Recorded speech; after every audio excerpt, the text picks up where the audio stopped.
Before we start the video, I wanted to wish everyone a Merry Christmas and Happy Holidays. This year has been tough and difficult to deal with, everything that's been going on. I know it can be difficult to focus on the positive things, but I just wanted to thank you for watching and subscribing and enjoying the content that I make. Making people smile and enjoy my videos is worth hard work. I love you guys. Now enough with this sappy shit, let's get to the video. Spoilers for The Mandalorian Season 1 and 2.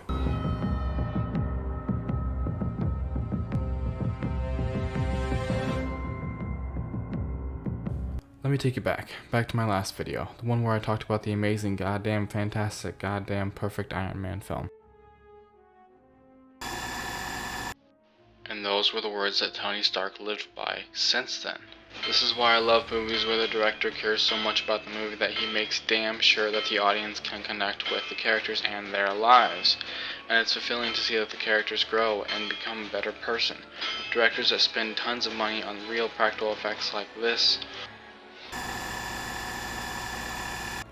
The director of that film and many other directors have made something truly special to my heart again. Jon Favoreau caught my anticipation and gathered up a band of amazing directors, amazing actors, and amazing cast and crew and made this spectacular show called... The show opens up with one of the most grounding scenes I have seen. This scene shows us who the Mandalorian is and what he stands for. Very much. You have my heartfelt gratitude. You know what? Here. And why he does what he does. Look, there must be some mistake. I can get you more credits. I can bring you in warm,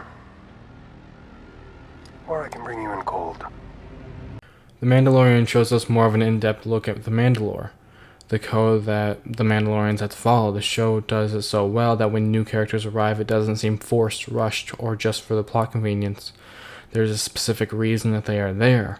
Over the course of these seasons, the show gives us a glimpse of Mando's life and what caused him to become a Mandalorian. At the start of Season 1, Mando is a bounty hunter who just wants credits and doesn't feel remorse for anything he has done. He doesn't care much for people and hates droids, which is fair, but all this changes once he meets the child. Once he meets the child, he does anything he can to protect him, even if it means being a bounty himself. He wants to be the person who lifts that kid up like the Mandalorian did when he was a child. Just like the Mandalorian was there for him, Mando is there for the child. Once he meets the child, he starts interacting with more people and starts to stop killing people. He starts to feel remorse. He makes a Batman rule for himself and does not kill unless absolutely necessary. To me, this show is something you can show to someone who doesn't even know anything about Star Wars and they will get it. This show does an amazing job at explaining things without it being exposition and telling the audience what will happen so the Star Wars fans who know Star Wars can appreciate it, and the people who don't know much about Star Wars can appreciate it as well. To me, I feel like this was the amazing Jon Favreau's plan all along. He wanted to make something that everyone can appreciate, whether you have seen all 9 movies and the spin-offs or not. There are some amazing Easter eggs for the fans and some amazing wild action and Baby Yoda for the people who are new. And then we'll be editing soon and doing visual effects and music and we really finished the first season, went right into the second one, kind of overlapping as far as me doing post-production and pre-production. But I have to tell you, I've never had more fun doing anything. How great now that this is finally out there and the I fans know. are hearing the reaction. Well, that's the thing with especially with Star Wars, but always you want to make sure if you're making it and the fans don't dig what you're doing, I don't know that I could keep doing it. Like a big part of it is that you want to connect. You want to connect with the fans. When you're taking on something like Star Wars, you know, I didn't create Star Wars. You know, I grew up with Star Wars, and so you want to make sure you're servicing it in a way that's respectful to what came before. Just for a moment, I want you to imagine being Jon Favoreau and making this series. You are Jon Favoreau, the amazing person who directed the Iron Man movies and some other amazing movies. You have an idea for a spin-off Star Wars TV show and Disney wants you to drop it when Disney Plus launches. Damn, that's a lot of pressure. Jon had to make the storyboards, help direct, and bring this TV show to life.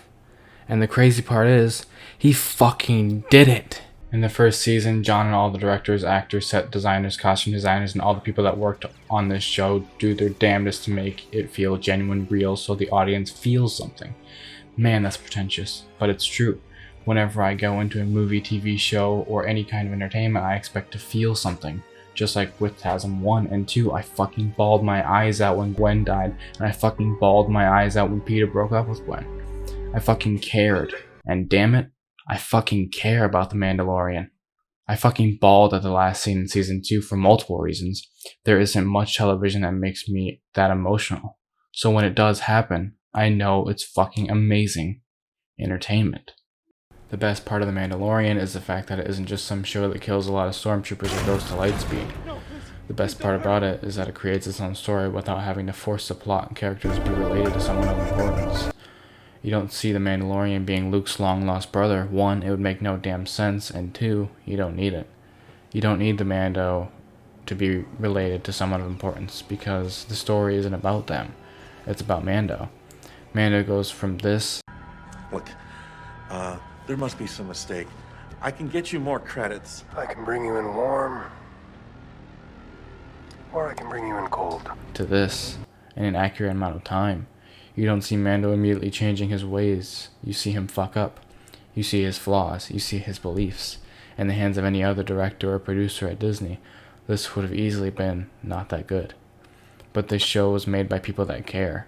People who have grown up watching Star Wars and understand what it's like to be a fan of something and see yourself in that world. See the consequences of that world.